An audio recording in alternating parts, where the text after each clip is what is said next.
மனிதனுக்கு தேவையான நன்மைகள், திருப்திகள், அவனுக்கு தேவையான சகல ஆசீர்வாதமும் இருக்கிறது என்று கடந்த நாட்களில் பேசினோம். வாசிங்க 65ஆம் சங்கீதம் 4ஆம் வசனத்தை வாசிங்க. உம்முடைய பிரகாரங்களில் வாசமாய் இருக்கும்படி நீர் தெரிந்து கொண்டு சேர்த்துக் கொள்ளுகிறவன் பாக்கியவான். உம்முடைய பரிசுத்த ஆலயமாகிய உம்முடைய வீட்டின் நன்மையால் திருப்தியாகும். எங்கள் அன்பின் ஆண்டவரே, இந்த வார்த்தைகளை கொண்டு உங்க பிள்ளைங்க கிட்ட நீங்க பேசுங்க. இயேசு கிறிஸ்துவின் நாமத்தில் பிதாவே, ஆமென். கடந்த நாட்களில் சொன்ன ரட்சிக்கப்பட்டவர்களுக்கும் தேவாலயத்துக்கும் ஒரு நெருங்கிய தொடர்பு உண்டு. அதனால்தான் 8ஆம் நாளில் நம்முடைய பிள்ளையை பிரதிஷ்டை பண்ணிலிருந்து திருமண காரியங்கள் வரைக்கும், பிறகு நம்முடைய வாழ்க்கை முடிகிற வரைக்கும் இந்த சபையோட நெருங்கிய தொடர்பிலே நாம் இருக்கிறோம். அது சபை சிறிதோ பெரிதோ அது தெரியாது. ஆனா சபை தேவனால் உருவாக்கப்பட்டது. தேவன் தான் அந்த சபையினுடைய தலைவராக இருந்து செயல்பட்டு கொண்டிருக்கிறார். சபைக்கு வருகிறவர்கள் தேவனாலே அழைத்து கொண்டு வரப்பட்டவர்கள். இதுல எவ்வளவு முக்கியம் இருக்கிறது என்று பேசினேன். அப்ப சபைக்குள்ள என்னெல்லாம் இருக்கணும் அப்படின்னு பேசினேன். சபையில முதலாவது ஆலயத்துல நம்மை சீர்படுத்தி வெற்றியோடு வாழ வைக்கிற தேவ வார்த்தை உண்டு என்று பேசினேன்.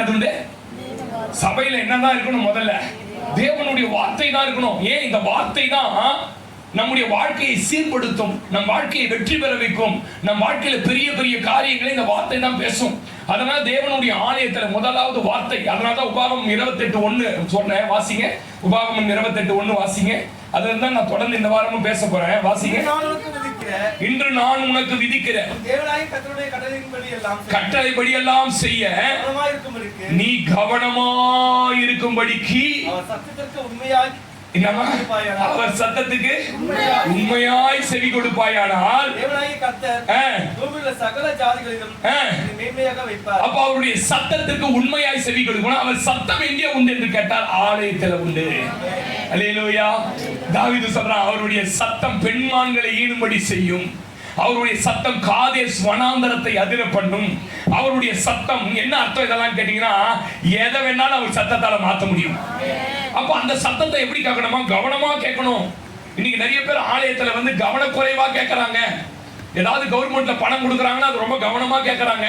ஆனா ஆலயத்துல மாத்திரம் வந்து அரை தூக்கம், முக்கா தூக்கம், உன்ன தூக்கம், எப்போ முடிப்பார்? இல்ல இல்ல, அவர் சத்தத்தை உண்மையாய் கவனமாய் யார் கேட்கிறார்களோ அவர்களை கர்த்தர் நிச்சயமாக ஒரு மேன்மையான இடத்துல வைப்பார்.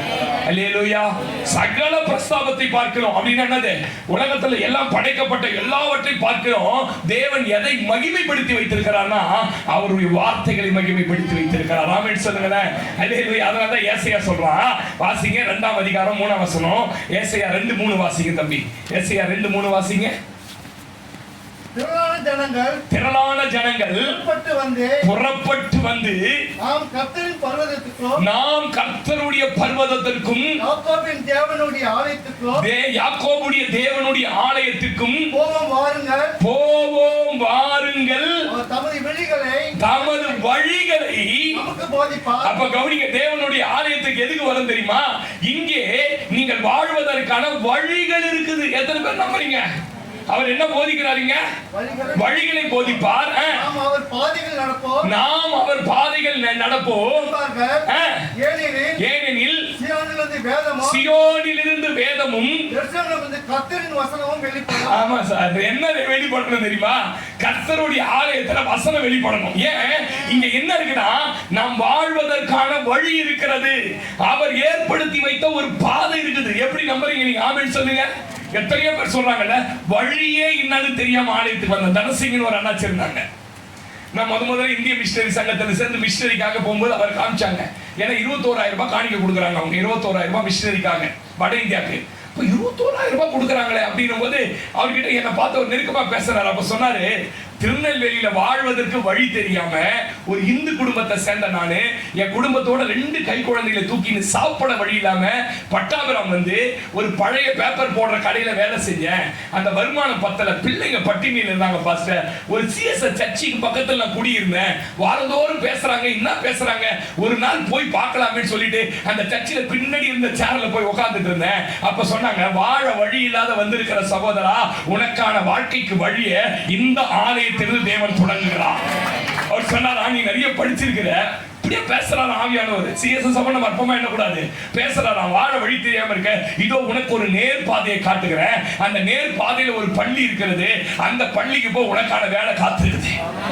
இவர் அப்படியே பிரத்யட்சமா ஆண்டவர் பேசுற மாதிரி இருந்துதான். இது முடிச்சு திங்கட்கிழமை எழுந்து கடைக்கு வேலைக்கு போக மாட்டான். சர்டிபிகேட் எல்லாம் எடுத்துக்கிட்டார். அந்த காலத்துல பியூசி மேக்ஸ் நல்லா போடுவாராம். சர்டிபிகேட் எடுத்து நேரா போனாராம். அங்க கேட்டாங்களா என்னன்னு, வேலை ஏதாவது கிடைக்குமா? என்ன வேலைக்கு?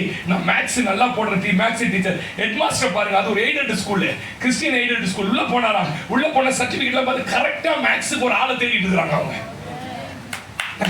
நான் வந்து இது கட்டுக்கட்ட சொல்ல பார்த்தா அந்த ஆளை போஸ்ட் பண்ணிட்டாங்க. அப்பாயின்மெண்ட் கொஞ்ச நாள் எய்டட் ஸ்கூல்லையா கவர்மெண்ட் சம்பளம் வர ஆரம்பிச்சிருச்சு. கொஞ்ச நாள் அவங்க மனைவியும் நல்லா படிச்சவங்க, அவங்க அந்த ஸ்கூல்ல சேர்த்துட்டாரு. சேர்த்து பாத்தீங்கன்னா பிள்ளைங்க வளர்ந்துட்டாங்க. இப்போ ஒரு பையனை டாக்டர் ஆக்கி எல்லாம் ஆக்கிட்டாங்க. பட்டாபுரம் போனீங்கன்னா வெங்கடேஸ்வரா கல்யாணம் பண்ணதுக்கு ஒரு பெரிய காம்ப்ளெக்ஸ் இருக்கும். அந்த காம்ப்ளெக்ஸே அவர் தான். கையை தட்ட மாட்டீங்க ஐயா. இங்க என்ன இருக்குது தெரியுமாயா? கர்த்தர் உனக்கான பாதையை வைத்திருக்கிறார், உனக்கான வழியை வைத்திருக்கிறார். இங்க இருந்து வேதமும் இங்க இருந்து சத்திய வசனமும் உனக்கு வெளிப்படுமானால் அவர் உனக்கு ஏற்படுத்தி வைத்த பாதையில நீ நடப்பாய். ஆமென் சொல்லுங்களேன், சொல்லுங்க ஆமென் சொல்லுங்க.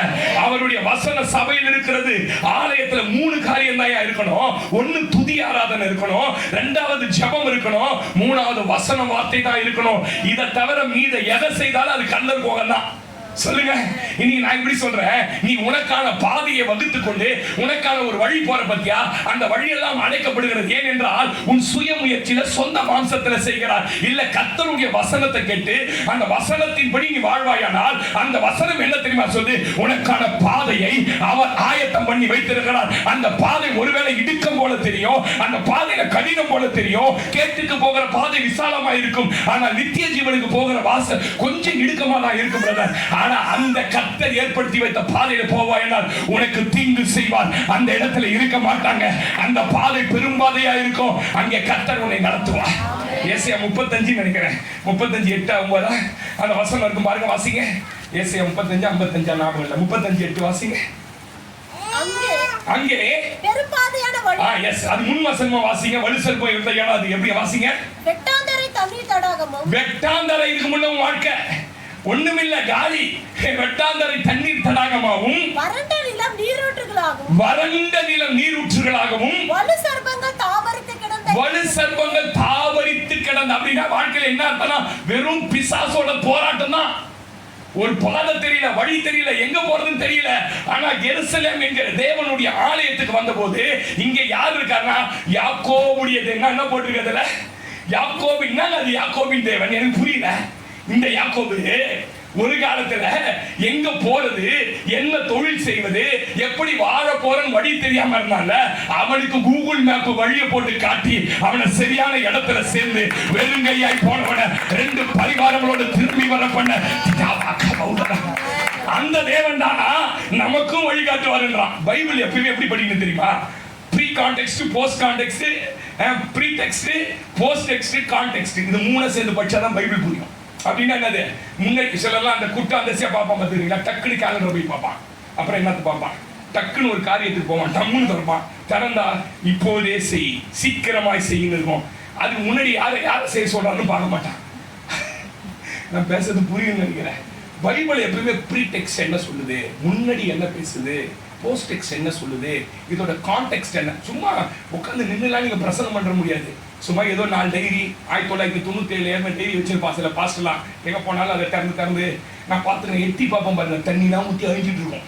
கண்ணாடியை தூக்கி பார்ப்பாரு. ஏன்னா ஒரு 10 வருஷத்துக்கு முன்னே ஏறின டைரி. ஐயா இல்லையா, இங்க என்ன தெரியுமா? யாக்கோபுக்கு வழிகாட்டின தேவனுடைய வழி ரேமா வார்த்தைகள் இந்த சபையில இருக்கிறது. அங்க சொல்றாரு அந்த பாதை எப்படி இருக்குமா? அங்க வலு சர்ப்பம் இருந்த இடம், தண்ணீர் இல்லாத இருந்த இடம், அதை இப்ப நீரூற்றா மாத்துறாரு. எப்படி மாறுதா? வாசிங்க. அங்க பெரும் பாதையான வழியும் இருக்கும். என்னமா இருக்கும்? பெரும் பாதையான வழி. எது? நீ போட்ட பத்தியா பாதை, நீ போட்ட பத்தியா ரூட், அதெல்லாம் வெறும் எதிரி சத்துருவானிக்கிறான். எங்க போனாலும் சறுக்குது, ஒண்ணும் பண்ண முடியல. ஏன்னா நீ உன் அறிவுல, உன் திறமையில, உன் சமத்தியத்துல போட்ட பாதை வழி அது. அங்க பிரச்சனை. ஆனா அவர் உனக்கு இந்த வருஷத்துல பாதையை ஏற்படுத்துவார். ஆனால் அந்த பாதை பெரும் பாதை. உன்னை டிஸ்டர்ப் பண்ண ஒருத்தர் கூட இங்க தட்டி அங்க பெரும் பாதை உண்டாயிருக்கும்.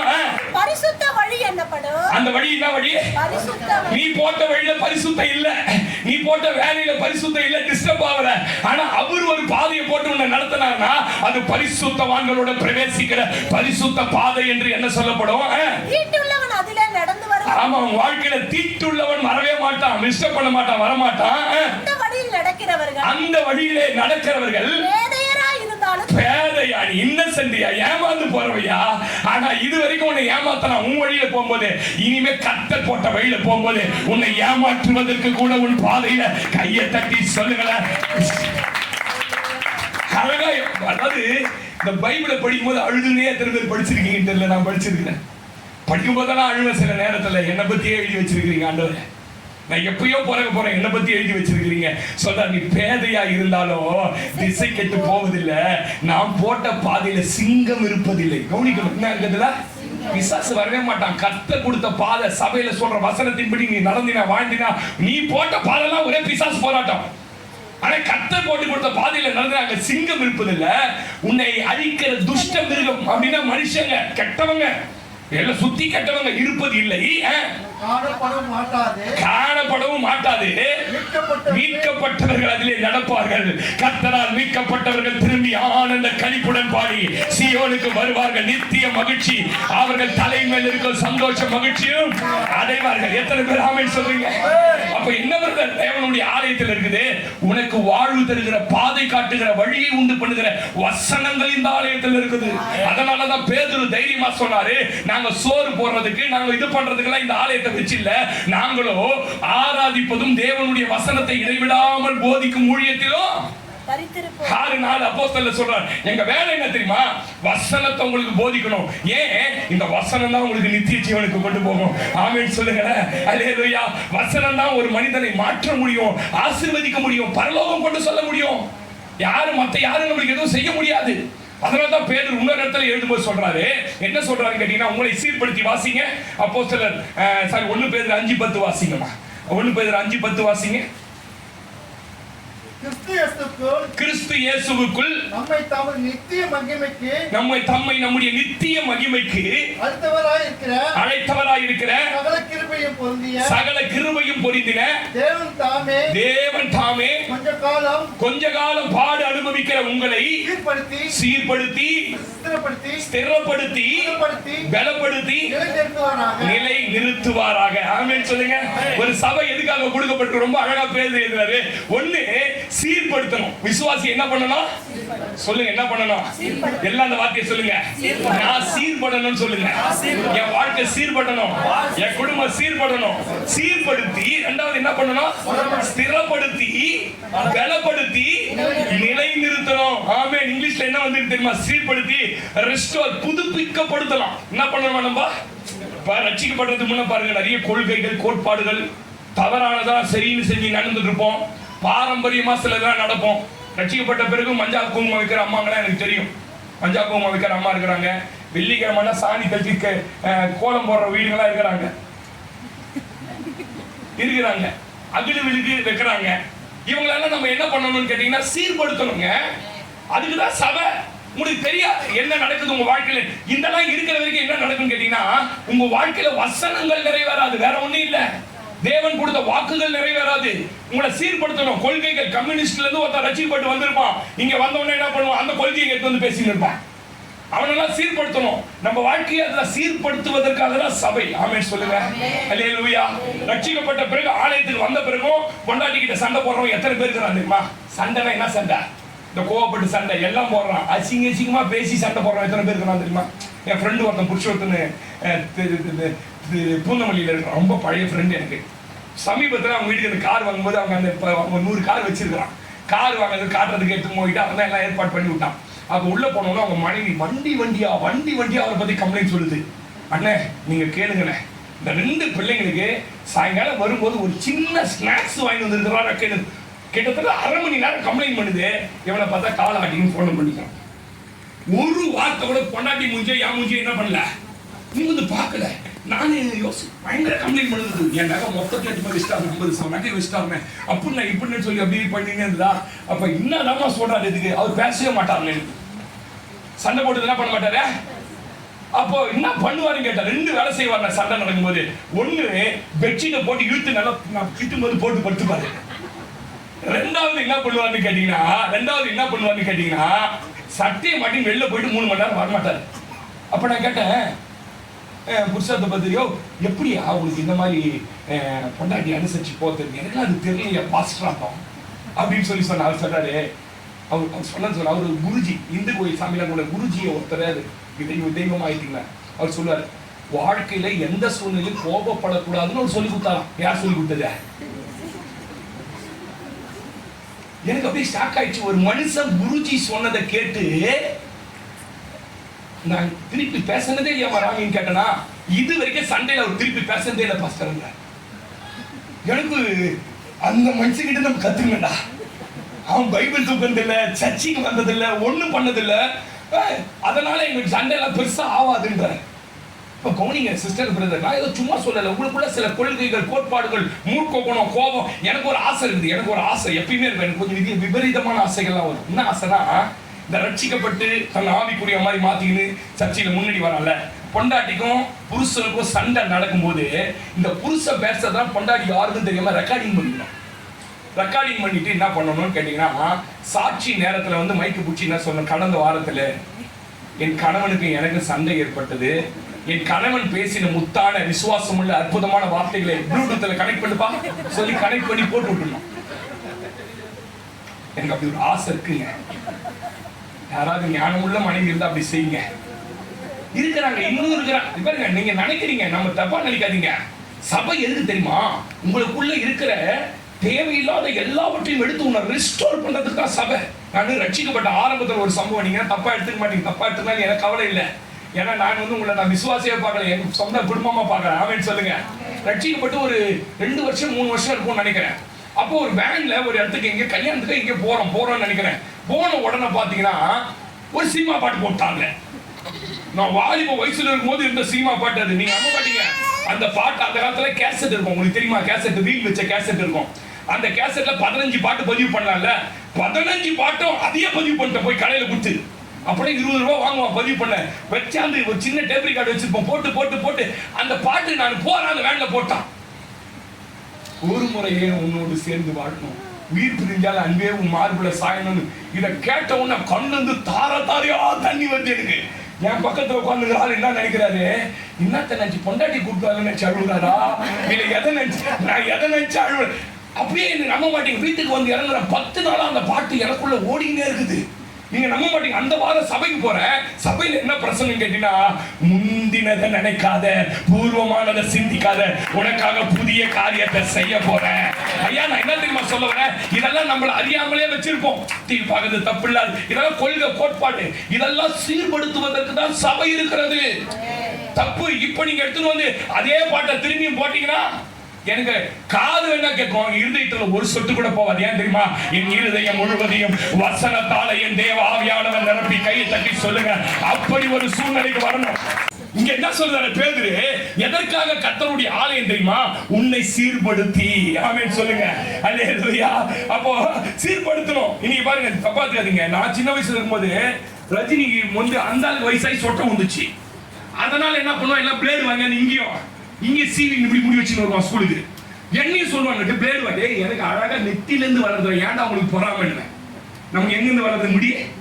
எனக்கு சொட்ட மண்டியே வராது. ஆமென் சொல்லுங்க. அப்போ சினிமா நடிகர் அஜித் ரசிகரா இருக்கும். அமித்ஷா அஜித் மாதிரியே விட்டுருவோம். பாத்துக்கிறீங்களா? தலைமுடி அஜித் மாதிரியே விட்டுவான். சபைக்கு வந்த அப்புறம் சொல்றேன், இதெல்லாம் வந்து ரிஸ்டோர் பண்ணணும். ஆண்டவர் நீங்க சொல்றாரு, சீர்படுத்துவதற்காக உன்னை சபைக்கு கொண்டு வந்தாரு.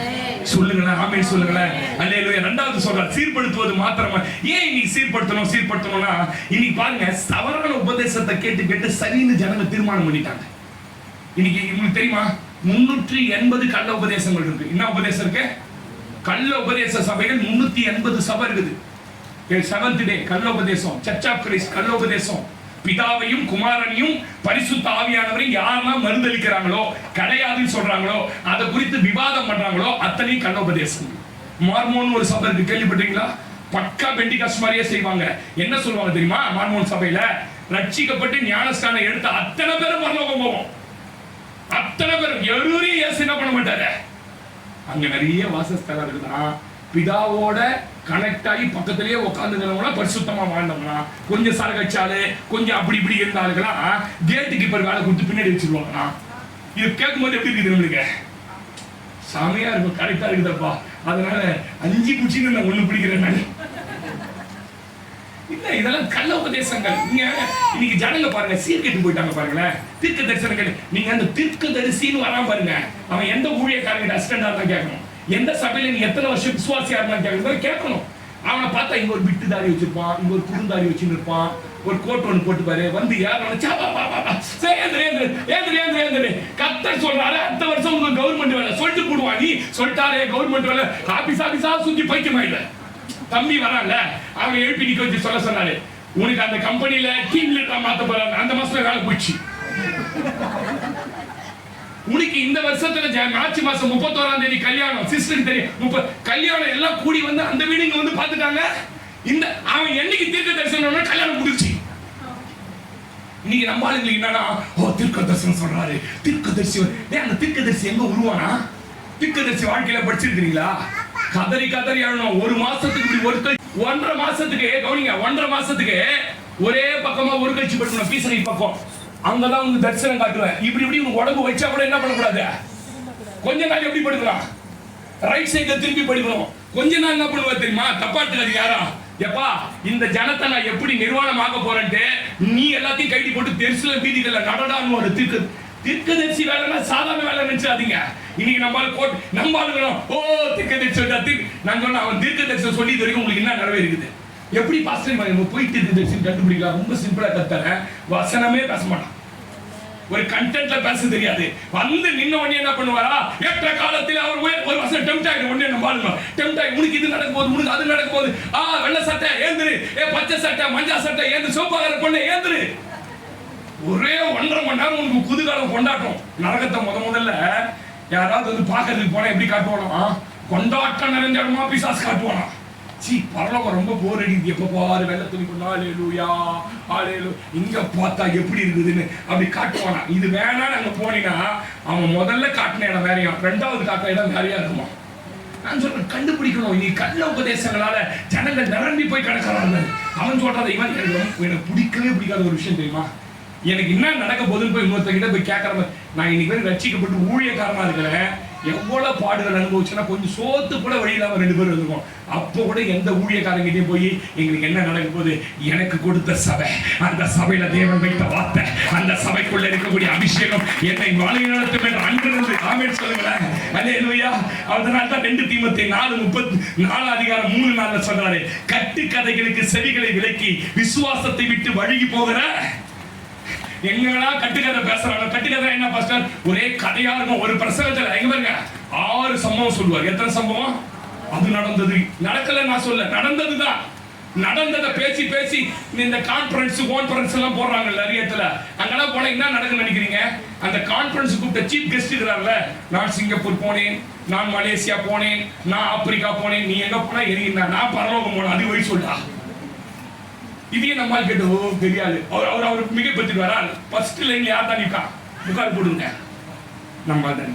அவர் கை வச்சிட்டாருன்னா அது மாதிரி எத்தனை பேர் கை வச்சாரு உன் தலை மேல? இது வரைக்கும் உன் வாழ்க்கை சீர்பட்டுச்சா? நான் சொல்றேன், உன் மண்டையும் குழந்தையும் அங்கங்க கொடுக்காத, இருக்கிற மொத்தம் கொட்டிக்கும். உன் தலைமையில ஒரே ஒருத்தர் தான் கை வைக்கணும் தெரியுமா?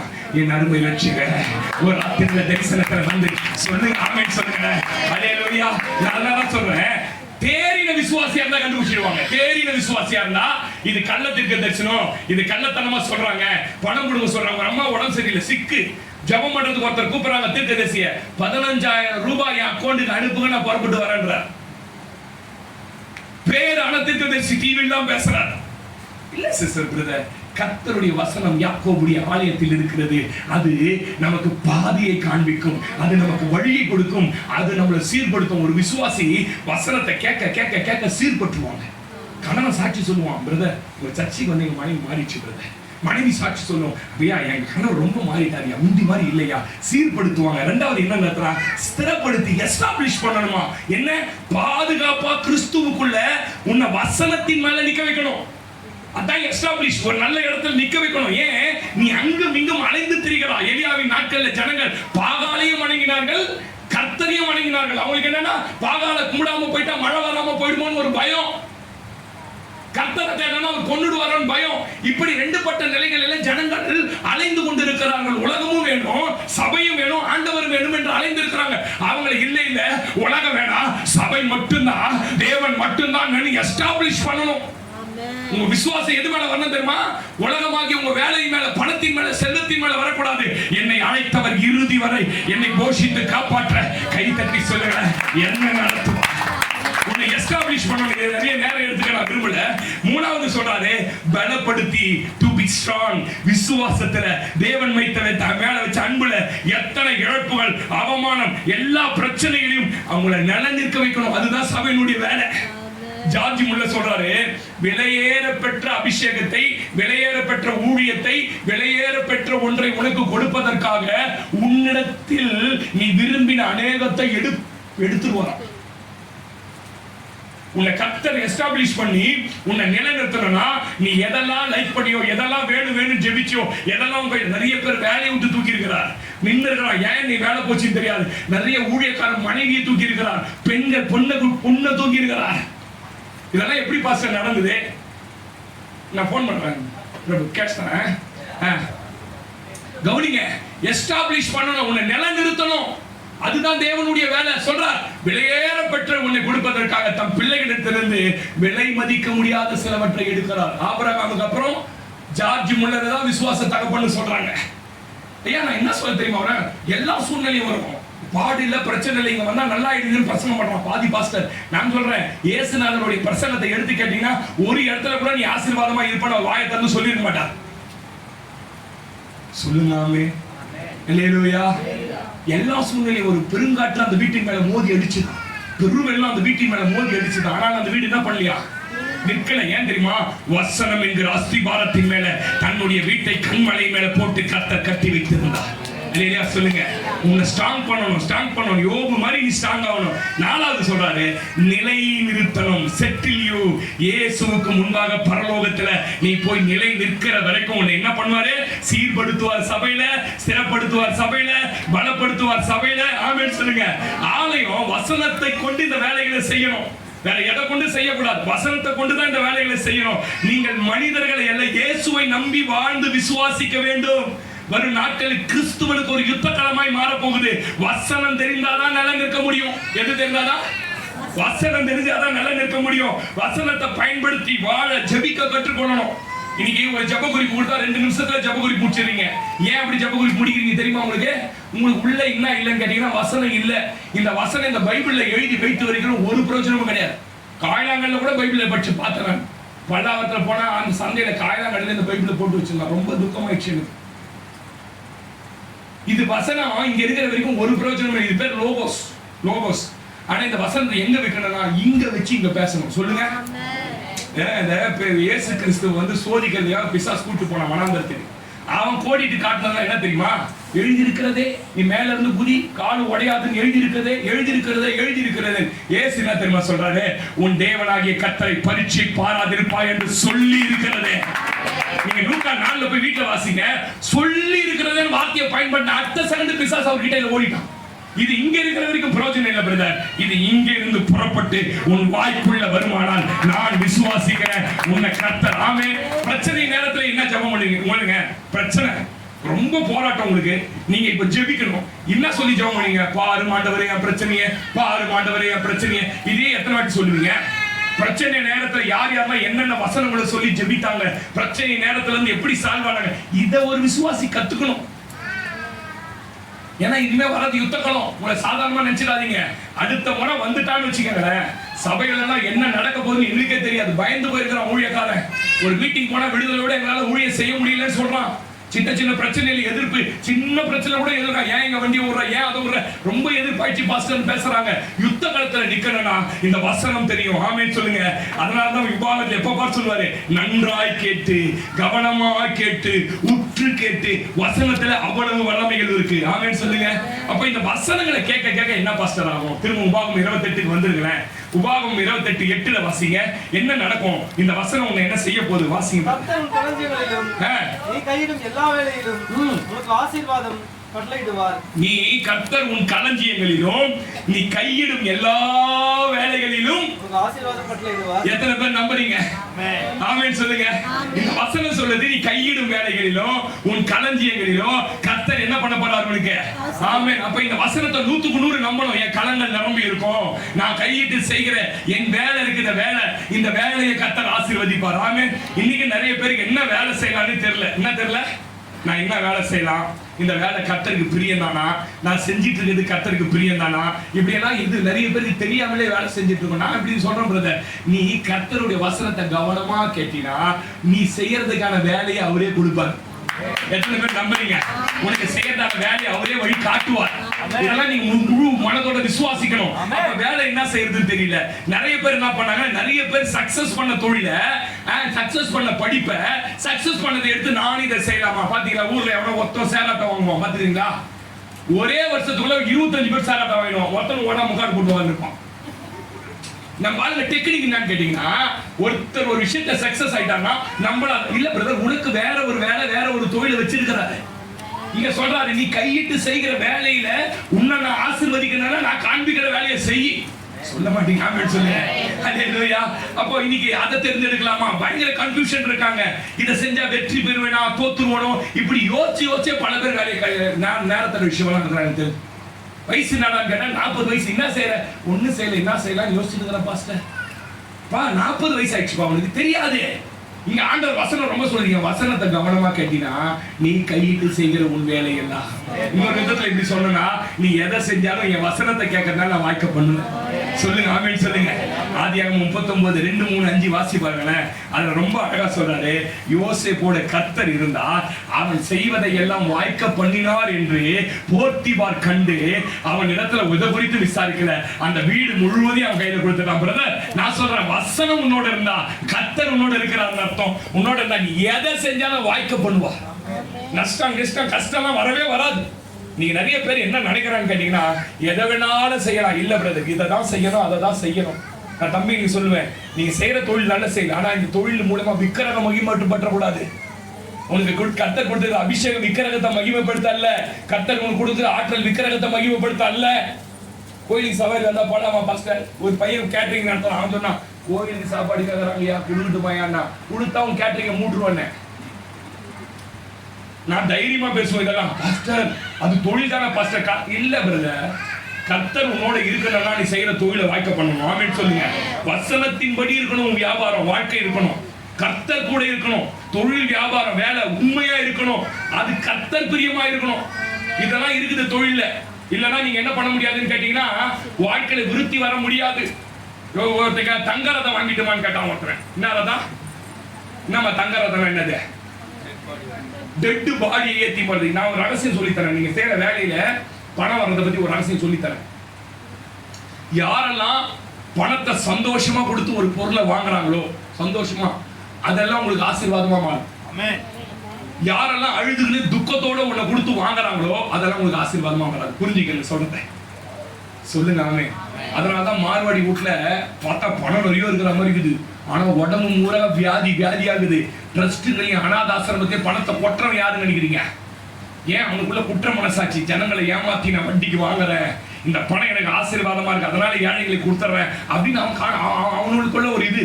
இல்ல பிரதர், நீ சம்பாதிக்கிற பணம் மகிழ்ச்சியோட, அதனால தான் இந்த கல்யாணம் இது சம்பந்தமா, இந்த கேட்டரிங் சாப்பாடு போடுறவன், அந்த மாலை கட்டி தரவன், அந்த மாதிரியான நல்ல வாழ்க்கையில வந்துருவான்.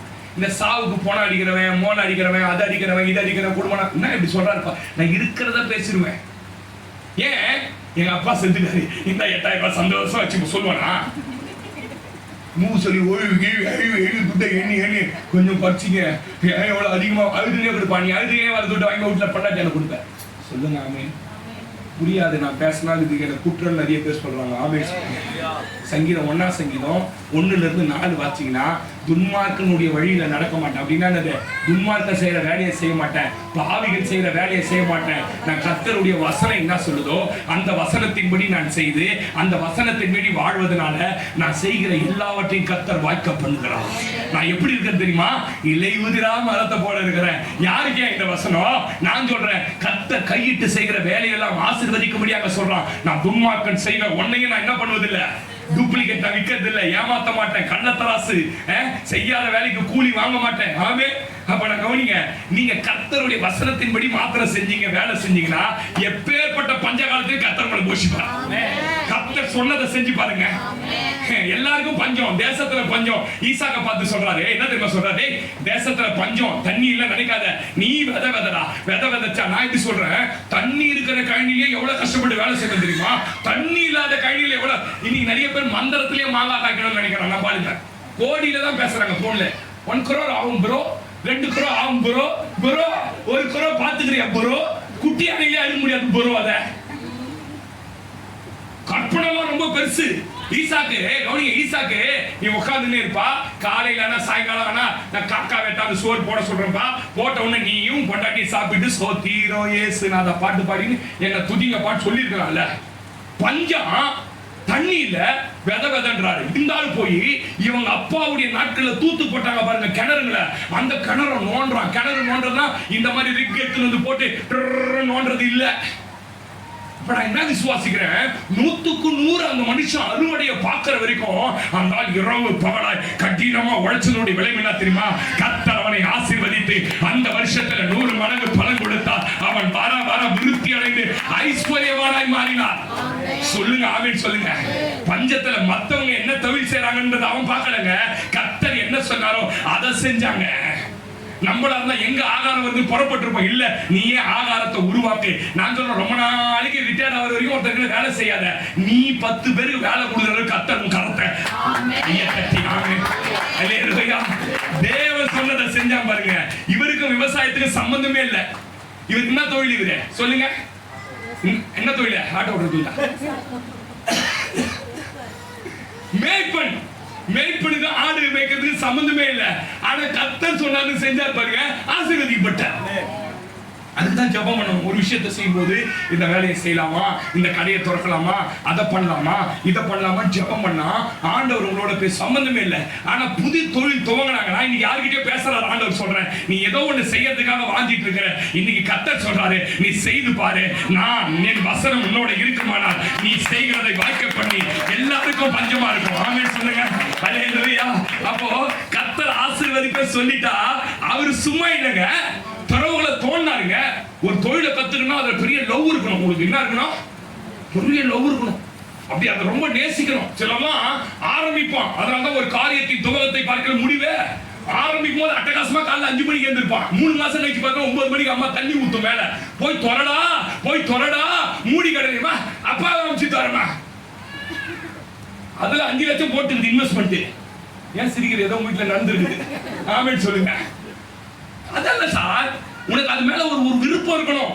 உன்னால முடியுமான்னு பார்க்கணும். ஒரு பையன் 24 லட்சம் கோடி மெரீன்ல போய் சேர்த்தாங்க. என்கிட்ட சொன்னாங்க, பாஸ்டர் அட்வைஸ் பண்ணுங்க பாஸ்டர், மெரைன் போறான்றான், இவனுக்கு இருக்கிற நாலேஜ் வேற மாதிரி அவளை நான் கூப்பிட்டு விவரமா சொல்றேன். எனக்கு மெரைனுக்கு சம்பந்தம் இல்ல, கர்த்தர் கூட்ட ஞானத்துல பேசுற தம்பி. மெரைன்ல 8 மாசம் கடல்ல இருக்கணும், 4 மாசம் எங்க இருக்கணும், உன் ஃப்ரெண்டுங்க எல்லாம் போறாங்கன்னு போவாத. இது ஒரு இன்ஃபாக்சுவேஷன். மெரைன் போயிட்டீங்கன்னா நாளைக்கு உனக்கு அழகான பொண்ணை பார்த்து கல்யாணம் பண்ணி வைப்பாங்க. சொல்லுங்க சொல்லுங்க. அழகான பொண்ணு, அந்த பொண்ணை நினைச்சு கப்பல்ல நீ அதை பார்க்கணும்னா பார்க்க முடியாது. வெறும் எங்க பார்த்தாலும் என்னதான் இருக்கும், தண்ணி இருக்கும். மேல ஷிப்பிங்ல வெறும் கண்டெய்னரா கண்டுகளா இருக்கும். சொன்னங்க, தெரியல முடி 24 லட்சம் வசதியான பெட்ரோல், 24 லட்சம். 6 மாசம் போனா கல்யாணம் பண்ணி வச்சாங்க. அவன் சொன்ன மாதிரி அழகான பொண்டாட்டி வந்துச்சு அவனுக்கு. கரெக்டா அடுத்த 10வது மாசம் குழந்தை பிறந்துச்சு. இப்ப என்ன தெரியுமா சொல்றான், கப்பலுக்கு போ, பிடிக்கல. என்னதான்டா செஞ்சுக்கிற, சும்மா சுத்தி இருக்கிற, என்ன செய்யற, சும்மா பிசினஸ் என்ன பண்ணலாமான்னு யோசிக்கிறேன் பாஸ்டர். 2 குழந்தை ஆகி போச்சு. அதுக்குள்ள எத்தனை நாளைக்கு அப்பா கொடுக்குற காசு, அப்பா ரிட்டர்ன் ஆக போறான் ரயில்வேல இருந்து. நான் சொல்றது உங்களுக்கு புரியுதா? உங்களுக்குன்னு தேவன் ஒரு பாதையை வழியை போட்டு வைத்திருக்கிறார். அவர் சொல்லுகிறதை நீங்க செய்யணும். ஆமென் சொல்லுங்க. சிலர்லாம் இருக்கிறாங்க, பிடித்த மாதிரி வேலையில சேர்ந்துப்பான், உடம்பு வலிக்காத ஒரு வேலையில செஞ்சுப்பான், ஆர்டருக்கே பண்ண மாட்டான். இதெல்லாம் ரொம்ப பெரிய தவறு. வேதம் அழகா சொல்லுது, நீ கையிட்டு செய்கிற உன் வேலையெல்லாம் உன் தேவனாகிய கர்த்தர் நான் உன்னை ஆசீர்வதிக்க முடியும். அல்லேலூயா சொல்லுங்க. ஏசாயா 45:14 வாசி பாருங்க. தொழில்ல பெரிய பெரிய ஆட்களை பார்த்து பயப்படக்கூடாதாம். அந்த காலத்துல எகிப்துல இருந்து தான் வெள்ளை போனோம், எகிப்துல இருந்து எல்லாமே வரணும், இந்தியால இருந்து வெள்ளை போனம் போனோம். அவங்க தான் பெரிய பெரிய வர்த்தகரா இருந்தாங்க. கவனிங்க, அவங்க தான் பெரிய பெரிய வியாபாரிங்க. இப்ப நீங்க எந்த கடைக்கு போனாலும் எதை தொட்டாலும் சீனால இருந்து வந்ததா இருக்கும். பாத்துருக்கீங்களா நீங்க?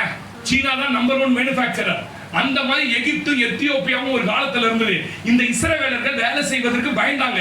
நான் செஞ்சா இந்த தொழில் வாய்க்குமா, நான் செஞ்சா இது நடக்குமா, நான் செஞ்சா இது கிடைக்குமான்னு பயந்தாங்க. அப்பதான் அந்த வசனத்தை சொல்றார், வாசிப்பா 45:14. எகிப்தினுடைய சம்பாத்தியமோ, இந்த வசனம்லாம் நீங்க வாசிக்க மாட்டீங்க. எத்தியோப்பியாவினுடைய வர்த்தக லாபமோ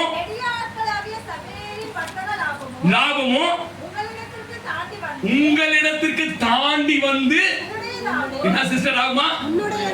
எத்தனை பேர் நம்புறீங்க இந்த வசனத்தை? நான் செஞ்சா அவன் பெரிய ஆளு, இவன் பெரிய ஆளு, அது எப்படி நமக்கு வரும்? அலி ஸ்டோர்காரன் அவ்வளோ பெரிய கடையை வச்சு இவ்வளோ சீப்பா விற்கிறான். அவன் எதிர்க்கே ஒருத்தன் மிச்சர் கடை போட்டுக்கிறான் தைரியமா. பாத்தீங்களா இல்லையா? பாத்தியா? வாங்க வாங்க. சரவணா ஸ்டோரு எவ்வளவு பெரிய கடை ரங்கநாதன் தெரியல. அவன் உள்ள போனா உள்பாவாடையில இருந்து சட்டையில இருந்து எல்லாத்தையும் சீப்பா போட்டு வச்சுக்கிறான். கீழே இறங்கி வந்தா கீழே ஒருத்தன் உள்பாவாடையும் சட்டை போட்டு வச்சுக்கிறான் பிளாட்பாரத்துல. அவனுக்கு எவ்வளவு நம்பி நீங்க நினைக்கிறீங்க? நீங்க அவனுக்கு ஒண்ணு தெரியும், எனக்கு கடவுள் உதவி செய்வார், நான் இதுல ஜெயிப்பேன். அவனை பார்த்து இவ்வளவு பெரிய நடிகன், அவன் அந்த பிசினஸ் பண்றான், நான் செஞ்ச சிலர் ஆரம்பிக்கும் போது எப்படி ஆரம்பிப்பான்? நீங்க போய் அதுதான் தொழில் செய்யும்போது மனுஷனை போய் சஜெக்ஷன் கேட்க கூடாது. ஒரு டிபன் கடை வைக்கலாம்னு இருக்கிறாங்க, ஊர் ஊரா டிபன் கடை இருக்குது, வச்சு அவன் ஊத்தி மூட்டான், இவன் ஊத்தி மூட்டான், இது மூட்டான் அது மூட்டான் தான் அவன்கிட்ட காட்டுவான். மனுஷன் மூட்டியது. நீங்க அவர்கிட்ட போய் கேட்டு பாரு, வெய்யி பஞ்ச காலத்திலும் உன்னோட நான் இருப்பேன், நீங்க ஆசீர்வதிப்பேன். அந்த மனுஷனுடைய சஜெக்ஷன் எல்லாம் என்ன ஆயிடுன்னு கேட்டீங்கன்னா, நான் சொல்றேன் பிரதர், ரொம்ப நீங்க நெடியவர்கள் வர்த்தகம் எத்தியோப்பியாவில் லாபம் என்ன பண்ணணும்? உங்ககிட்ட ஒரு தவறா சம்பாதிக்க கூடாது. இன்னைக்கு நிறைய பேரோட கான்செப்ட் என்னன்னா, உபாகமம் 23, 18, 19, 20 வீட்டுல போய் வாசிங்க ஒரு நிமிஷம் வாசிங்க. முக்கியமா இதெல்லாம் நீங்க கத்துக்கணும் சபைக்கு வந்தா. உபாகமம் 23, 18, 19, 20 வாசி. வேசியினுடைய பணயத்தையும், நாய் வித்துட்ட காசு, நாயே வளர்க்க கூடாது. நம்பர் 1 கிறிஸ்துவ வீட்டுல நாய் விட்ட கரையத்தையும் எந்த பொருத்தனையாகிலும் என்னமா அப்படின்னா என்ன பாஸ்டர், எப்படி ஒன்னாலும் சம்பாதிக்கலாம். ஒயின் ஷாப்ல பார் வச்சவரை கூட சபையில இருக்கிறான்.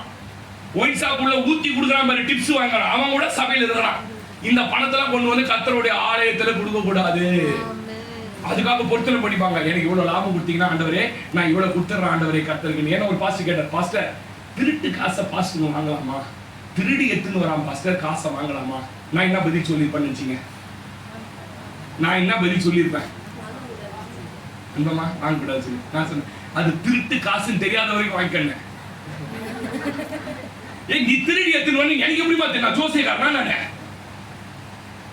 ரொம்ப அழகா வசனம் சொல்லுது, கர்த்தருடைய பலிபீடத்தில் கொண்டு வருகிற அத்தனையும் பரிசுத்தமாக்கப்படும். அவன் இது வரைக்கும் எப்படி எடுத்துன்னு வரான்னு உனக்கு தெரியாது, அதனால நீ அதை வாங்கிட்ட. ஆனா அவன் திருடி தான் எடுத்துன்னு வரான், அவன் வேசித்தனம் பண்ணி தான் எடுத்துன்னு வரான், அவன் ஒயின் ஷாப் பார் வச்சு தான் எடுத்துன்னு வரான் தெரிஞ்சதுக்கு அப்புறம் நீ பணத்தை வாங்கினா அது உன் குடும்பத்துக்கு சாபமா மாறி. அவருக்கு அப்படியே ரொம்ப டியூப்லைட் மாதிரி வெளிச்சாச்சு. பாஸ்டர் இப்படி யாருமே விளக்க சொல்லல. இப்போ இங்க எடுத்து வந்து போடுறோம் காணிக்கை, தப்பா தெரியாது, காணிக்கை போடுறோம், நீ எப்படி எடுத்து வந்து போட்ட, இந்த காசு எங்க இருந்து வந்தது, இதுக்கு முன்ன யாருக்கிட்ட இருந்தது, இதெல்லாம் ஆராயறதா என் வேலை. பலிபீடத்துல கொண்டு வந்து போடுகிற அத்தனை பொறியை நான் பரிசுத்தப்படுத்துவேன். இங்க அழகா சொல்றாரு, நாய் வித்த கரை அப்படின்னா பின்மாற்றத்துல சபைக்கு வராம, சபையில இல்லாம காணிக்கையை மட்டும் கொண்டாட்டிக்கிட்ட கொடுத்து கொடுத்துருவோம். அந்த மாதிரி காணிக்கை நம்ம சபையில வாங்குறதே கிடையாது. பின்மாற்றக்காரன் அர்த்தம். ஆனா அவன் கர்த்தருக்கு காசு கொடுப்பான். ஏன் கொடுப்பான் தெரியுமா? தனக்கு எதுவும் ஆபத்து நேரிடக்கூடாதுன்னு கர்த்தருக்கு காசு கொடுப்பான். அந்த பணத்தை கூட வாங்கக்கூடாது. வேசி பணம், வேசித்தனம் பண்ற வாங்கக்கூடாது. ரொம்ப சபை என்பது நீங்க சாதாரணமா நினைச்சிடாதீங்க. நீங்க ரொம்ப பயங்கரமான இடம்.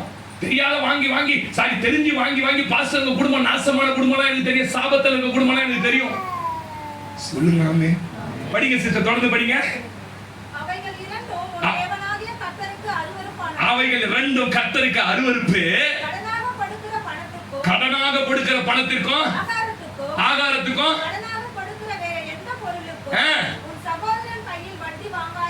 ரெண்டாவது என்ன பண்ணக்கூடாதுங்க? என்ன பண்ணக்கூடாது சொல்லுங்க? துட்டு நிறைய ஆயிடுச்சு, நம்ம ஆளுங்களுக்கு டர்ன்அவுட் அதிகமாயிடும். 3 குட்டம்னா என்ன கிடைக்கும்? 10,000 ரூபாய் இது பாஸ்டர், 3 குட்டா மாசம் 300 ரூபாய் கிடைக்கும். 1 லட்சம் ரூபாய் இது பாஸ்டர், 3 குட்டா 3000 கிடைக்கும். மொத்தமா நாசமா போடும். வட்டிக்கு விடக்கூடாது. வட்டிக்கு என்ன பண்ணக்கூடாது? வாங்கவும் கூடாது. ஆனா வாங்குறீங்க, தவிர்க்க முடியாத சூழ்நிலை. ஆனா இன்னைக்கு நான் சொல்றேன், இனிமே வட்டி வாங்காத கர்த்தர் உங்களை நடத்துவார். சொல்லுங்க ஆமென் சொல்லுங்க. அல்லேலூயா. தவறா சம்பாதிச்சு கர்த்தருக்கு கொடுத்தா மன்னிச்சிருவாரு, வட்டிக்கு கொடுக்கணும் அப்படின்னா நீங்க நினைக்கவே கூடாது. ஏன் உபாகமம் 28:12 வாசிங்க சிஸ்டர். உபாகமம் 28:12. ஏன் இதெல்லாம் உங்க வாழ்க்கையில இருக்க கூடாதுன்னு நான் சொல்லி தரேன், வாசிங்க. ஏற்ற காலத்தில் ஏற்ற காலம். அது நாங்க ஏற்ற காலம் அப்படின்னா என்ன? உன் வாழ்க்கையில கர்த்தர் ஒரு கரெக்ட் பார்க்கல, எல்லாமே சரியாயி போச்சு. இப்ப பார்த்தா வசனத்தை சபையில வந்து கேட்டு கேட்டு சீர் பொருந்திட்ட, உன் வேலை சுத்தமாயி போச்சு, நீ பண்றதெல்லாம் யோக்கியமா இருக்குது, உண்மையா நடக்கிற ஒரு டூப்ளிகேட் பொருள் இல்ல, நீ நேர்மையா இருக்கிற, கர்த்தர் சொன்னதை செய். அதான் ஏற்ற காலத்திலே தேசத்திலே மழை பெய்யவும், உன் செய்யற வியாபாரத்துல ஆசீர்வாதம் என்கிற மழை பெய்யவும், நீ கையிட்டு செய்யும் வேலைகளை எல்லாம், ரொம்ப அழகா சொல்றாரு பாருங்க, நீ கையிட்டு செய்கிற உன் வேலையெல்லாம் ஆசீர்வதிக்கவும், உன்னை ஆசீர்வதிக்கவும் கர்த்தர் உனக்கு தமது நல்ல பொக்கிஷசாலையாகிய வானத்தை திறப்பார். அல்லேலூயா. என்ன தரப்பாரு பிரதர்? என்ன பிரதர் தரப்பாரு? நீ மனுஷனை நம்பி தொழில் செய்வான், அதனுடைய அர்த்தத்தை சொல்ற வியாக்கியானம் பண்ற. நீ பரலோகத்தை நம்பி தொழில் செய்வாயானால் பரலோகம் உனக்காக வானத்தை திறக்கும். அநேக ஜாதிகளுக்கு நீ கடன் கொடுப்பாய், நீ கடன் வாங்காதிருப்பாய். இன்னைக்கு வீட்டுக்கு போங்க, கொஞ்சம் ஆராய்ங்க, நீங்க செய்யற தொழில் நேர்மைதானா? ரொம்ப கடினமா உழைச்சுதான் இந்த காசுலாம் வாங்குறீங்களா? ரொம்ப பிரயாசப்பட்டெல்லாம் இதுதான் வருதா உங்களுக்கு? நான் சொல்றேன், நான் நீங்க கொடுக்குற பணத்துக்கு ரெஸ்பான்சிபிலிட்டியா இருக்கிறேன். நான் எந்நேரமும் உங்க சமூகத்தை, தேவ சமூகத்தை, ஒவ்வொரு கர்த்தர் அறிவார் என் ஜெபத்தை நான் பெருமிதம் பண்ணல. இங்க இருக்கிற ஒருத்தர் கூட நான் கண்ணீர் விடாம ஜெபிச்சது கிடையாது. அதனாலதான் நீங்க சொல்லிட்டு போறீங்க, ஐயா இதுக்காக ஜெபம் பண்ணு, அடுத்த 5வது நாள் 4வது நாள் உங்க கையில வருது. எப்படி வருது நீங்க நினைக்கிறீங்க? மேஜிக் நடக்கல, இங்க கண்ணீர் விட்டு ஜெபிக்கிறோம். நீ கொடுக்கிற சாப்பாடை வாங்கி நீ கொடுக்கறதா வச்சு என் வயிற்ற நடப்புறேன், என் குடும்பத்தை நடப்புறேன், என் பிள்ளைங்க நடப்பேன், அதுக்கு நான் பொறுப்பாளியா இருக்கணும். ஏதோ ஒண்ணு ஞாயிற்றுக்கிழமை வந்து ஏறி நின்று நான் பேச முடியல, பைபிள் பூரா மனப்பாடமா மண்டையில வச்சிருக்கிறேன், பேச முடியாது இல்ல. கர்த்தர் என்ன சொல்றாரு அதை பேசுவோம். ஏன் நான் உழைக்கிறேன், எனக்கு வானத்தை திறந்து கர்த்தர் என்னை ஆசீர்வதிக்கிறார். இன்று வரை கர்த்தர் கடன் இல்லாமல், கடன் வாங்காமல் என்னை நடத்தி கொண்டிருக்கிறார். எவ்வளவு பாஸ்டர் உங்களுக்கு வருமானம் வரும்? சொற்ப வருமானம். என் வருமானத்தை சொன்னா நீங்க பயந்துருவீங்க. இதுல எப்படி பாஸ்டர் நீங்க கடனே வாங்குறது இல்ல? நான் இவர்களை அல்ல, கர்த்தரை நம்பி ஊழியத்திற்கு வந்த பரலோகம் என்னை போஷித்துக் கொண்டிருக்கு. சொல்லுங்க, நீங்க கொடுத்ததெல்லாம் ரொம்ப கம்மியா சாப்பிட்டு நிறைய சேர்த்து வச்சிருக்கேன். எதுக்காக தெரியுமா? உங்களுக்கு ஒரு நல்ல ஆலயத்துல உட்கார வைக்கணும், ஒரு பெரிய இடத்துல ஆலயத்துல உட்கார வைக்கணும். சொல்லுங்களேன், என் உயிரே போதுனா கூட அதுல இருந்து ₹1 எடுக்க மாட்டேன். நான் சொன்னேன் சிஸ்டர், செய்கிற வேலையை உண்மையா சின்சியரா செஞ்சீங்கன்னு வச்சுங்க. அவர் சொல்றாரு, நீ கையிட்டு செய்கிற வேலையெல்லாம் உன் தேவனாகிய கர்த்தர் உன்னை ஆசீர்வதிக்கும்படி தமது நல்ல பொக்கிஷசாலை என்ன இருக்குதுங்க? பொக்கிஷம் இருக்குது, பொண்ணு வெள்ளி கர்த்தருடையது, அதை திறந்து உன்னை ஆசீர்வதிச்சிருவாரு. எத்தனை பேர் நம்புறீங்க? ரெண்டாவது சொல்லி முடிச்சிடறேன். 5-10 நிமிஷம் இருக்கு, 9:40 முடிச்சிருவேன். 28:14 வாசிங்க. என்ன நடக்க போகுது வாசிங்க. உபாகமம் 28:14. இன்று நான் உனக்கு விதிக்கிற தேவனாகிய கர்த்தரின் கட்டளைகளை கைக்கொள்ளவும் அதன்படி நடக்கவும் அவைகளுக்கு நீ செவி கொடுத்து வந்தால் உன்னை வாளாக்காமல் தலையாக்குவார். என்ன பிரதர் பாரு, உன்னை வாளாக்கவே மாட்டாரே. நீ தலையா கையை தட்டி சொல்லு, நான் வாளாக மாட்டேன். அல்லேலூயா. வாளாக்காமல் என்னை தலையாக்குவார், கீழாக்காமல் என்ன மேலாக்குவார். கீழே கிடந்த என்ன மேல தூக்கி வச்சு கிருபை மேல கிருபை. பாட்டு பாடுவ நீ ஆமென் சொல்லுங்க. என்ன பிரதர், வசனத்தை கேட்டா என்ன நடக்கும்? ரொம்ப அழகா சொல்றாரு, கீழே இருந்தவன மேலாக்கிடுவார், வாளா இருந்தவன தலையாக்கிடுவார். வாளாக்காமல் தலையாக்குவார், கீழாக்காமல் மேலாக்குவார். என்ன பாஸ்டர், வாளுன்னா என்ன தலைன்னு கேட்டீங்க? கணத்திற்குரிய ஸ்தானம். குடும்பத்துல முதல் இடம் உங்களுக்கு கொடுப்பாங்க, சமுதாயத்துல எல்லாரும் உங்களை மதிப்பாங்க, ரொம்ப ஸ்தானத்துல. சபையில பாத்தீங்கன்னா உங்களுக்குன்னு ஒரு முக்கியமான இடம் இருக்கும். அதுதான் தலைன்னு அர்த்தம். சொல்லுங்க, அதுதான் தலை. வாள்னா என்னது? குடும்பத்துல உன்னை மதிக்கவே மாட்டான். பேரே பாத்தீங்கன்னா தேடுவ. நீ பத்திரிக்கை வாங்கணும்னு பொண்ணு யாரு மாப்பிள்ளை யாரும் பேச மாட்டேன், உன் பேர் போட்டுதான் பின்னாடி திருப்புவ. இது எத்தனை பேர் திருப்பி இருக்கிறீங்க எனக்கு தெரியல. எங்க வீட்டுக்கார பேர் இருக்குதா? கட்சியில உங்க வீட்டுக்கார பேரு அதுல இருக்காது. யாரோ 3ஆம் நாளா சொந்தத்து பேர்லாம் என்ன போட்டு வச்சிருப்பான். அப்படியே உள்ள உங்களுக்கு வெடிக்கும். அப்பயே ஆரம்பிப்பேன், என்னன்னு இந்த கல்யாணத்துக்கு வர மாட்டேன் நான், இல்லைன்னா உங்க வீட்டுக்கார பேர் பின்னாடி கடைசியில பொண்ணுமே என்ன பண்ணி வச்சிருப்பான். அவங்க அப்படியே டென்ஷன், பிபி ஏறும். இதுதான் வாலு. தலைனா என்ன? ஃபர்ஸ்ட் பேர் உன் பேர் திறந்தோன்னு சொல்லுங்க, அப்படி கர்த்தர் மாத்த போறாரு. நீ இன்னைக்கு கீழே கிடக்கலாம் சகோதரா, உன்னை கர்த்தர் பாழாக்காம ஆமென் சொல்லுங்களேன். கீழாகாமல் அப்படின்னா என்ன பாஸ்டர்? கீழேனா என்ன பாஸ்டர்? வெறுக்கப்பட்ட ஒரு ஸ்தானம், விரும்பப்படாத ஒரு ஸ்தானம், மதிப்பற்றவர்கள் இருக்கிற இடம், மரியாதை இல்லாத இடத்துல. நம்ம கிட்ட யாராவது அப்படி இருக்கிறீங்களா? இன்னைக்கு ஆண்டவர் சொல்றாரு, உன்னை கீழே இருக்கிற உன்னை மேல தூக்கிட்டு வர போறேன். அல்லேலூயா. கவலைப்படாதீங்க. வசனத்தை கேட்டு அதன்படி வாழ நீங்க அர்ப்பணிக்கும் போது தேவனால் உயர்வை காண்பீர்கள். ஆரம்ப கீழே இருப்பது போல தெரியும், ஆனா நாட்கள் போக போக இந்த வசனத்தை படி வாழ வாழ கர்த்தர் கொஞ்சம் கொஞ்சமா உன்னை மேல தூக்கிட்டு வருவாரு. கீழே கடந்து நீங்க ஒரு நாள் மேல நிற்பீங்க. நம்புறீங்களா இந்த வசனத்தை? ஆமென் சொல்லுங்க. இது எப்ப பாஸ்டர் கண்ணாடி கவனமா கேட்டு அதன்படி நீ செய்ய ஆரம்பிக்கும் போது என்ன நடக்கும்? மனுஷன் யாரும் உனக்கு உதவி செய்யல, நீ ரொம்ப கவலைப்படுறாங்க. அடிக்கடி நான் சொல்லுவேன், இல்ல நீ கீழே கிடக்கிற மனுஷன் உதவியே வேணாம். ஒரு நாள் கர்த்தர் உயர்த்தி வைக்கும் போது சொல்லுவேன். சங்கீதம் ஆதியாகமம் 45:8 சொல்றாரு, நீங்கள் அல்ல கர்த்தரே என்னை இவ்விடத்துக்கு கொண்டு வந்து பார்வோனுக்கு கர்த்தராகவும் எகிப்து தேசம் முழுமைக்கும் என்னை அதிபதியுமாய் மாற்றினார். யார் மாத்தங்க? நான் கீழே கிடக்கிறதுக்கு நீங்க காரணமா இருந்தீங்க, மேல வர்றதுக்கு கர்த்தர் காரணமா இருந்தாரு. சொல்லுங்க, ஆமென் சொல்லுங்க. சகோதரி, இன்னைக்கு நீ குடும்பம் உன்னை யாரும் மதிக்காதவர் கீழே இருக்கலாம், உன்னதான் கர்த்தர் மேல வைப்பாரு. அப்ப சொல்லுவேன், நீங்கள் அல்ல, நீங்கள் அல்ல, கர்த்தரே. கையை தட்டி சொல்லுங்க, கர்த்தரே மேலான ஸ்தானத்துக்கு உன்னை கொண்டு வர அவரால் முடியும். அதனாலதான் சில மனித உறவுகள் உடனே பிரிக்கிறாரு, சில நன்மைகள் செய்யற சொன்னவளை உன்னோட தூக்குறாரு. யாருமே இல்லை உங்களோட. இப்போ ஏன் அவங்க சொல்லுவாங்க பாத்துருக்கீங்களா? இப்போ சொல்றாங்க, மாமா பையன் எங்க அப்பா தான் அவனை படிக்க வச்சாருன்றான். என்ன பண்றது? எனக்கு அந்த நேரத்துல சின்ன பையன், வயசு தெரியாது, இருந்தா வந்துட்டு இருப்பேன். நம்மளுக்கு ஏன் மனித உதவிகளை தூக்கறா தெரியுமா? சொல்றான், நீங்கள் அல்ல. அந்த வார்த்தை வாசி 45:8.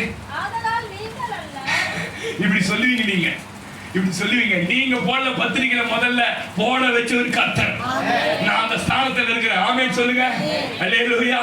நீங்கள் அல்ல, அனுப்பி பார்வோனுக்கு தகப்பனாகவும் கர்த்தனாகவும். அல்லேலூயா. எத்தனை பேர் நம்புறீங்க இந்த வசனத்தை? உன்னை கர்த்தர் அப்படி மாத்த போறாரு. ஆமென். 1 சாமுவேல் 2:7 வாசிங்கன்னா, கர்த்தர் தாழ்த்துகிறவர், கர்த்தர் உயர்த்துகிறவர் அழகா சொல்றான். 1 நாளாகமம் 29:12 வாசிங்கன்னா, எவரையும் மேன்மைப்படுத்தவும் எவரையும் பலப்படுத்தவும் அவர் கரத்தினாலே ஆகும். ஆமென். 2 சாமுவேல் 7:8-9 வாசிங்கன்னா, தாவீதை பார்த்து சொல்றாரு, ஆடுகள் பின்னா கீழான நிலையில இருந்த உன்னை பெரியோர்களின் ஸ்தானத்திற்கு அவர்கள் நாமத்தை தரித்து ஒரு மேலான நாமத்திற்கு இடத்துக்கு கொண்டு வந்தேன். நான் சொல்றேன், இன்னைக்கு நீங்க கீழே இருக்கலாம் சிஸ்டர், ஒரு வீடு சொந்தமா இல்லாம இருக்கலாம், உங்க வாழ்க்கையில ஏதோ ஒரு இடத்துல நீங்களே இன்ஃபீரியாரிட்டில நான் ரொம்ப தாழ்மையான மனுஷன். கர்த்தர் சொல்றாரு, உன்னை கீழாக்காமல் மேலாக்குவேன், உன்னை வாழாக்காமல் தலையாக்குவேன். நீ என் வசனத்தை ஆலயத்துல இவ்வளவு வாஞ்சையா கேட்டபடியால் எத்தனை பேர் நம்புறீங்க? ஆமென் சொல்லுங்க. 1 ராஜாக்கள் 16:2 ஒரு வசனம் எனக்கு ரொம்ப பிடிச்ச வசனம். தூளிலிருந்து உன்னை உயர்த்தினேன். டஸ்ட் டு லீடர் இங்கிலீஷ்ல போட்டிருக்கு. டஸ்ட்ல கிடந்தவன் வாசிமா அந்த வசனம். நிறைய பேர் இதெல்லாம் படிக்கிறது இல்ல. வாசிங்க. 1 ராஜாக்கள் 16:2. நான் உன்னை அப்படின்னா என்ன தெரியுமா? பேசுமா, தூள்ல நீ கடந்தா, தூள் என்ன தெரியுமா? ஒருத்தர் கண்ணிலே படாது, டஸ்ட் போட்டிருக்கு. அந்த இடத்துல இருந்து கூட உன்னை ராஜஸ்தானத்துக்கு உயர்த்துவதற்கு கையை தட்டி சொல்லுங்களேன். இன்னைக்கு ஆட்டோ ஓட்டுறன்னு பார்க்காத, இன்னைக்கு இந்த வேலை செய்யறன்னு பார்க்காத, உன்னை கர்த்தர் தூளில் இருந்து கூட தன்னுடைய உயர்ந்த ஸ்தானத்துக்கு கொண்டு வர என் தேவனால முடியும். நான் விசுவாசிக்கிறேன். நான் என் ஸ்டோரி எல்லாம் உட்காந்து சொன்ன, என் டெஸ்ட் பண்ணி சொன்ன, கதறி 2 மணி நேரம் அழுவி. எங்க அண்ணன் நேற்று சொன்ன ஆறாதுல்ல, நைட்டு 12:30 மணிக்கு 11:30-12 மணிக்கு தூக்கி என் பேக்ல தூக்கி வெளில போட்டாரு. எங்க பெரியமா பையன், இனிமே நீ வீட்டுல இருக்கக்கூடாது போட வேண்டிட்டாரு. 18 வயசு, கூடுவாஞ்சேரியில இருக்காங்க. இப்போ அவங்க நீதி பின்னாடி எங்க போவீங்க? அப்பா கிடையாது, அம்மா கிடையாது, வருங்க ஒருத்தரும் கிடையாது. அழுது கூட அந்த பேக் எடுத்துன்னு அந்த ஈபி விட்டு வெளில வந்தீங்கன்னா பஜார், ஒரு கூடுவாஞ்சேரி பஜார், ரைட்ல திரும்பிங்கன்னா ரயில்வே கேட்டுக்கு போவோம். அந்த ரோடு, அந்த ரயில்வே கேட்ல உட்கார்ந்து கரெக்டா ஒரு ட்ரெயின், எலக்ட்ரிக் ட்ரெயின் கடைசி ட்ரெயின் ஏறி உட்கார்ந்து எங்க போறதுன்னு தெரியல. நேரா சென்ட்ரல் பார்க்கில் போய் இறங்கி சென்ட்ரல் போனேன். சென்ட்ரல் போனா விடிய காலைல 4 மணிக்கு டெல்லிக்கு போகுது ஒரு ட்ரெயின். அழுவ செத்துன்னு தோணுது. யாருமே இல்லை, எங்க இருக்குன்னு கேட்க ஆள் இல்லையே. என்னடா வாழ்க்கை தூக்கி அந்த பேக் மாட்டின்னு போய் சென்ட்ரல்ல போய் டெல்லி போதும். நான் பின்னாடி அந்த கப்புஸ் பின்னாடி சீட்ல போய் உட்காந்துருந்தேன். நான் மத்திய பிரதேசம் போற வரைக்கும் ஒத்தவே என்ன கேட்கலங்க, செக் பண்ணல. அங்க போன ட்ரெயின் இது மேல போவாதுட்டாங்க. அங்க இறங்கினா அந்த ஊர் பேர் போபால்னு சொன்னான். அந்த போபால்ல இறங்கி நடந்தே ஒரு ஊருக்கு போறேன். பசிக்குது. அங்க ரொட்டி தின்னவங்கிட்ட 2 ரொட்டி வாங்கி சாப்பிட்டேன். இதெல்லாம் என் வாழ்க்கையில் நடந்தது. அங்க சீருன்னு ஒரு கோபால் பக்கத்துல அங்க போனா தமிழ்காரங்களுக்கு இடத்த தேடி போனேன். அங்க எனக்கு 300 ரூபாய் சம்பளத்துல ஒரு மண்ணல்ற வேலை கொடுத்தாங்க. எனக்கு யாருமே கிடையாது. எங்க இருக்கிறன்னு 1.5 வருஷம் எனக்கு யாருமே தேவையில்லை சிஸ்டர். தூளில கிடைக்கிறவனை கூட கர்த்தர் தெரிந்திருப்பாரானால் அவனை எடுத்து உயர்த்த அவர் வல்லமை உள்ளவர். ஆமென் சொல்லுங்க.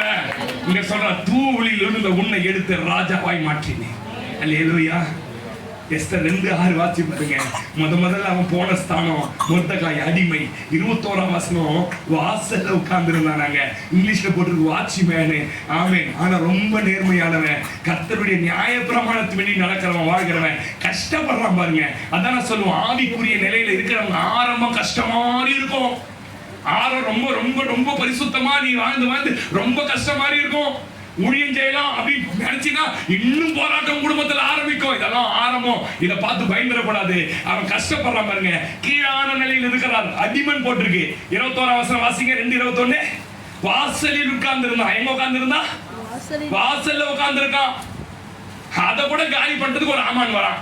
நீ வாசல்ல உட்கார்ந்து இருக்கிறது கூட சிலருக்கு பொறாமையா இருக்கும். நீ செய்யறதே சாதாரண வேலை. உன்னை கவுத்து போட்டான்னு பாக்குறான் சிலர். நான் சொல்றேன், அவங்க கையில கர்த்தர் உன்னை விடவே மாட்டாரு. அவன் கவுந்து போறான். இன்னும் கொஞ்ச நேரம் கண்ணு பார்க்க போதெல்லாம். ஆமென் சொல்லுங்க. கடைசியில என்னாச்சு தெரியுமா? இவனை அழிக்க போட்ட திட்டங்கள் எல்லாம் போய் இப்ப எங்க வந்துட்டான் தெரியுமா? 6:10 வாசிமா. 6:10 வாசி. கிறிஸ்தவாய் வாசிமா. 6:10.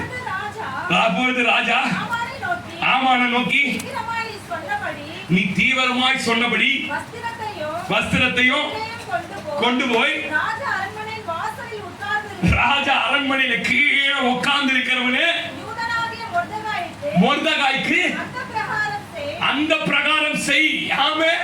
நான் சொல்றேன், உன் எதிரி கையாலே ஒரு மேன்மையை கர்த்தர் கொடுக்க போறாரு. கீழே இருக்கிற ஒன்ன மேல அவர்தான் உன் எதிரி கண்களுக்கு முன்பாக உயர்த்துவத. எதிரிய கொண்டே செய்வாரியா ஆண்டவரே. நீ தூள்ல இருக்கலாயா இன்னைக்கு, கீழே இருக்கலாயா இன்னைக்கு, உன்னை மேல கொண்டு வர ஒரு தெய்வத்தால் முடியும். எத்தனை பேர் நம்புறீங்க? கீழே மேல கொண்டு வந்தாங்க. 9:4 வாசிங்கம்மா. 9:4 வாசிங்க. 9:4.